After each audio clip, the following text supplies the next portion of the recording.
nasaan ang kapatid mo.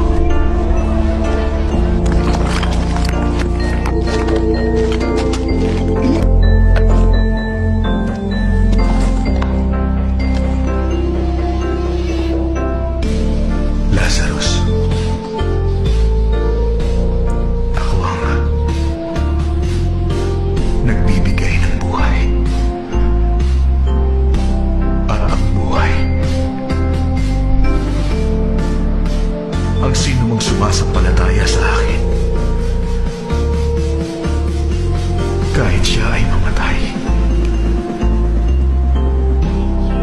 ay muling mabubuhay.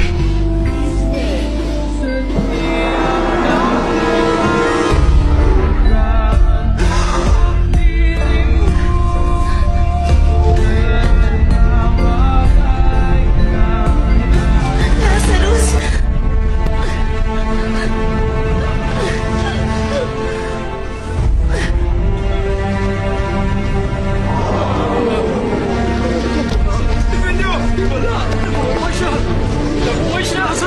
Ang sino mang manalig sa akin ay hindi mamamatay. Manalig kayo sa akin at makikita nyo ang kaluwalhatian ng Diyos.